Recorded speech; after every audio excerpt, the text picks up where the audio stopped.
Hello, my gorgeous peeps, and welcome to Mama Cherri Show, but this is one of our special ones. Today, we are celebrating one of our local heroes. I told you that's what I was going to do, and so I'm doing it. Each month, you can look forward to kind of like a little mini film about someone who has inspired me in my life, but not just inspiring me, who is able to inspire others. So, I'm not actually going to conduct this one. I've got a special presenter who I think you might recognize, and you might even recognize the person we're going to interview. But you know what? I'm not going to tell you any of that. So,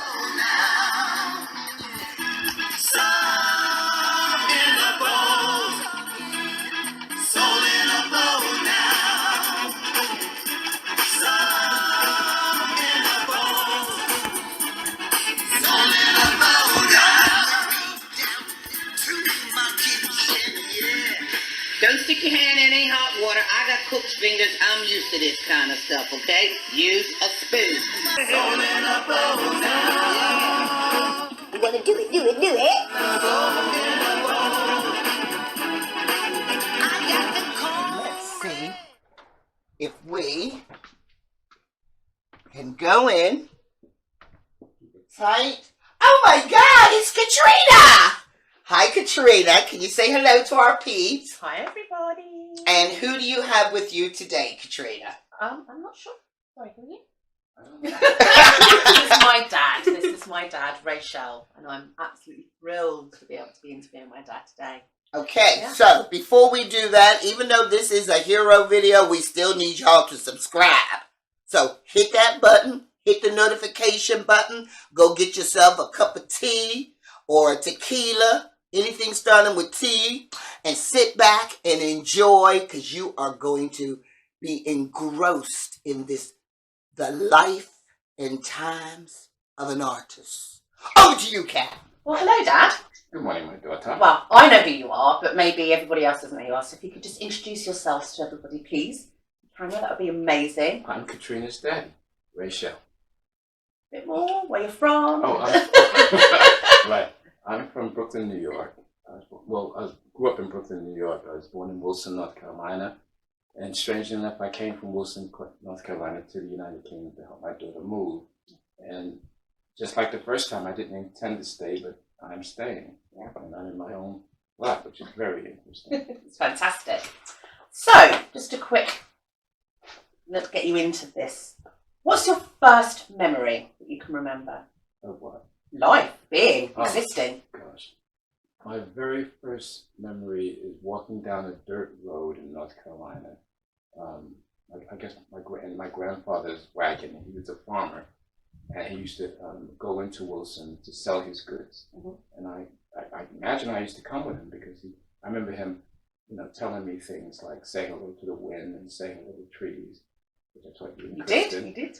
And I remember like knowing that in the city there was like tarmac and proper roads, but we were country farmers. My grandfather was a sharecropper, which was an institution that was something that was instituted right after slavery. It was a way of actually getting the labor cheap, Yeah. and paying the farmers a pittance. They never caught up because what they bought for the seeds and the tools, all those things cost more than whatever they might have yes. And like I said, it was an institution that was put together after slavery to keep the slaves on the land, to give them the semblance of being free. And that's when the whole Jim Crow era was after slavery and Reconstruction, and the Ku Klux Klan came into being, which was another way of terrorizing black people and keeping them in their pits. So I was brought up in that. I was born into that situation. That 40 acres and a mule. We're still waiting for the mule. Which we never got. Still waiting for my mule. I'm waiting for my mule. So what happens is the eldest person in the family became the mule. Yeah. And became the racehorse to actually move the family onwards. So I was born in the 50s. I was a love child, meaning that my mother wasn't at the time a good girl. Right. Which is another reason why my father wouldn't marry her, because the snooty Lancasters, of which I am one, of which my children have inherited that snoot. True. Oh, okay. So I True get it naturally. Yes, So it's you not get it. from being British; it's from being a Lancaster. A Lancaster. Okay. And they sort of looked down on the Sanders because we were party people. Sanders were good time rapping party people. And my dad went into the Air Force to escape having to deal with my mother. And my mother, being the woman that she is, Mary Shell, she said, "Well, F you."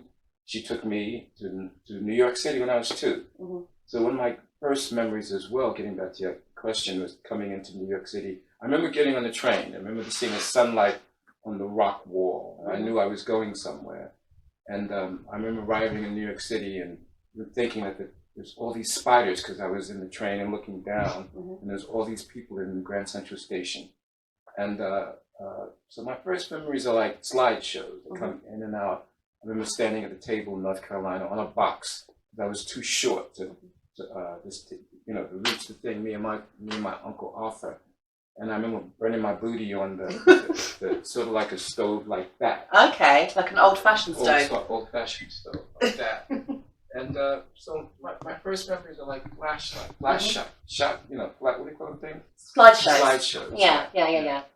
Wow. Okay, so when did you get introduced to the business of show? When did you first kind of realise that performing is something that you were good at and wanted to pursue? Well, my stepfather, Charles Shell, who did marry my mother, was my Sunday school teacher. And it was weird because he used to do magic tricks, he used to, perform and stuff. Plus, him being the Sunday school teacher, he was in charge of the pageants, the Mother's Day play and the Father's Day play and the Easter and Christmas play. We did those 4 plays every year. We never did anything else. Yeah. And since he was my Sunday school teacher, he put me in all of them. And I remember like him, we had this one production where it was just a bus. And he said, "Aris, get on the bus." Because my first name is Aris. Ray Shell does not exist. You will never find anything named Ray Shell except for my equity card. And if you do an extensive Google search, Rachel does exist. It's not legally. Just not legally. So he said, "Aris, how do you get on the bus?" So I got on the bus and I walked through the check. He says, No. How do you get on the bus? I said, "Well, you first have to go to the driver and pay your money, and you walk up, pay your money, walk down the aisles, walk to your seat."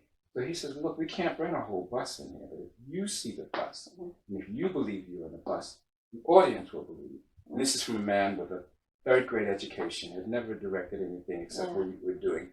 And his direction was more profound than a host of the very important theater director that I worked with in my career. And so that stayed with you. That stayed with me, and that showed me this is what I wanted to do. Okay. And in I guess it was in the 60s, 65, 67, our high school, New York City high schools had a program whereby Broadway shows weren't selling out. We got the tickets. So that's how I was able to see my first Broadway show was Wait Until Dark with Lee Remick, and I saw The Apple Tree with Barbara Harris, and I knew then that this is what I wanted to do. I did my first piano recital at 8 at Little Carnegie Hall, and I thought that the oils and stuff that my teacher wrote, would make me play magically, because I hated practicing. And then when I realized that oil didn't do nothing except smell, I gave up the piano because we didn't have a piano. Do you regret giving up the piano? I do. Yeah? I do. I'm giving away 50% in royalties right now to my people because I can't play the piano. But I'm going to get the piano and learn again. Yeah. So, talk to me about the process of leaving home, going to university, and making the decision that you were going to study some sort of performing arts. Well, it was scary. I knew I wanted to. My parents were, they were unlike me, and you and your mama. They made it very clear that was their house. Yeah. And that we were, that was our home, but it was their house down to the toilet paper. We used to walk down the walls like this, so because if we touched the walls, we had to wash the walls. I remember actually being in Nana's house in North Carolina and the plastic on the sofas and the good room that you couldn't go in. Even now, if I go to sleep and I have my mother wash the dishes, I can hear my mother saying, "You can go to sleep like that. You can go to bed like that." So all those different things stayed in my mind. So I wanted to escape that. Right. I wanted to, and I think my dad was a very, very wise man. He was a janitor, and he worked for a place called Skyway Hotel. And he would take me to work with him, usually on Saturday mornings after we'd been in church about 8 to 3 o'clock in the morning. And he would get up first, and when he was finished in the bathroom, he would tap against the bathtub. Even now, if anybody taps the toothbrush around against I go like this because it meant that I had to get up. Right, okay. So he would take me in the cold of winter, and he said, look, this is during times when I was trying to be a teenager and didn't want to go to school. He says, if you don't... Oh, it's a really long bit. There we go. That's a beard hair. Oh my God! It's distracting me. Hold on. That's amazing. No. I know, pull it down. Let me see. Let me That's get a picture. amazing. Wow. Mind if I yank it out? No, Don't be pulling his hair out. Leave it. No, you've got a bit of fluff as well. Look at me, how the roles reverse. There we go. I'll just curl it round because it keeps distracting me. There we go. So he would say, Sorry. so look, he would say, if you don't go to school, sweeping up and doing all that stuff and painting walls and painting fire escapes, that's what you're going to do for the rest of your life. So I said, no, that's not going to be my life. So I won about 4 different scholarships to university, and I went to Emerson because it was far away enough to be away from home. But if I wanted to get home, I got homesick, it was close. Emerson. Where is Emerson? Emerson College is in Boston. Okay. And for those people who ever watched The Tonight Show, my classmate was people like Jay Leno. Okay. And Susan Batson, who actually was she's an incredible actress, but she's turned into an amazing film acting coach. In fact, she was Lady Gaga's coach in Gucci. Oh, okay. Yeah. So Susan Batson went there as well. A lot of really interesting people went there. And the thing about Emerson is that I promised my mother she didn't want me to be an actor, but they had an amazing media department. Okay. Mass media, that's what they used to call it. So I was studying actually to be a television director. Oh, okay. And a radio manager, because we had our own FM radio station and AM radio station.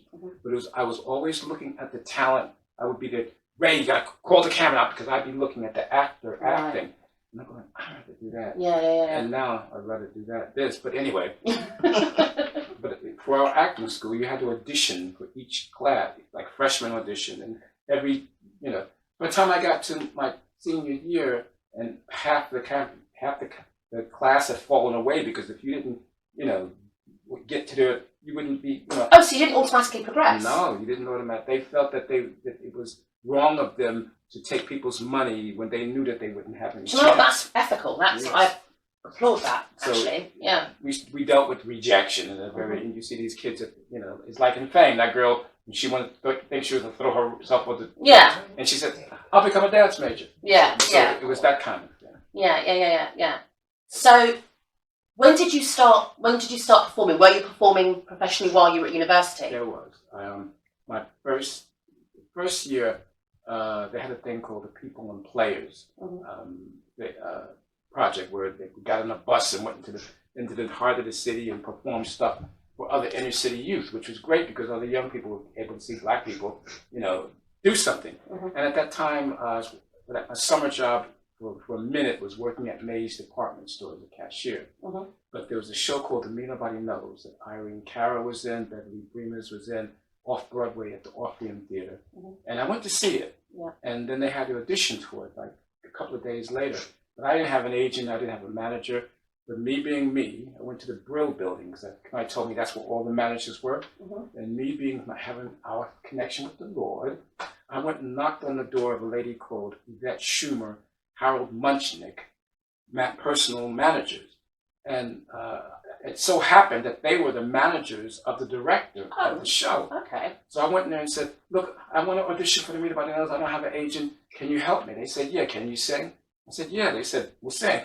I walked in there, be always ready, be prepared. I went in there and sang, and she picked up the phone and said, look, I'm sending you somebody. His name is Ray Shell. Let him through. And can you remember your audition song? probably at that time, probably the long and winding road. And Let's hear it. can you Let's just hear it. give Be us? prepared. Can you What be did you prepared? Can you just give us a really You quick? just said be prepared. You said be prepared. Just Zoom in on him. the first, like, There it is. Long and winding road. Can't sing it. How do you do it? That leads to your door will never disappear. Is that enough? No. come on. I've heard that. I've seen that door. It's like 30 years. Don't leave me waiting here. Lead me to your door. That'll do. Okay. All right. Not warming up as well. We're not Nice. warming up, and people, this is crack of dawn. We're doing this video at the crack of dawn. Well done, Rachel. I'm pretending to be awake. So after I sang, she sent me down there, and I remember the musical director, because they never heard it. It was like, yeah, great sound. I went back to the biggest obstacle in my way was they wanted a young man called Damon Evans, who was a great opera star. And Damon, I was his understudy years ago. So I said to the casting director, I'm not going to get this because Damon, everybody wants Damon. She said, I'm the one that has to find Damon. And I didn't recognize the significance, but obviously she didn't find him because I got the part. Nice, okay. And that was in 1971. And you were still at university? I was still at university. I promised my mother I wouldn't leave university, so Me Nobody Knows became my summer job. Hang on, so you were doing a professional job as an actor, as a summer job? Yeah, because I could only do it when I wasn't in school at Emerson. Wow. And we were off from let's say the middle of May to like the middle of September, so I had that time. Yeah. So it was really weird because things you don't know when you're coming up. The producers and all them.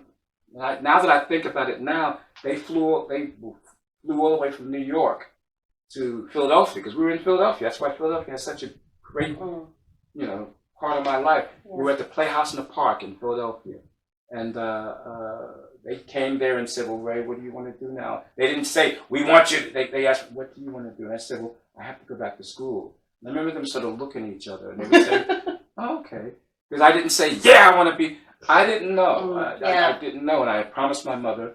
So I went back to school, and the show went where they went, and I got into Boston, and the tour came into Boston. And they asked me to audition again, so I auditioned, and I was hired. Probably the first only understudy that they had at the time. And then the whole company caught the flu. And since I was the only understudy and they didn't have time to hire girls, I had to sing all the stuff in the girls' key because they didn't have time to change the keys. So I think that's where I learned my extended range. Everything helps. Meatloaf was in the show, and I remember him being really, really cool. People go like, rest in peace. Yeah, may he rest in peace. I mean, Meatloaf had the most incredible voice. I mean, he was one of the few white boys that they let sing queries. That was the tenor part that Ronnie Dyson had made famous in the show. But Meatloaf killed it.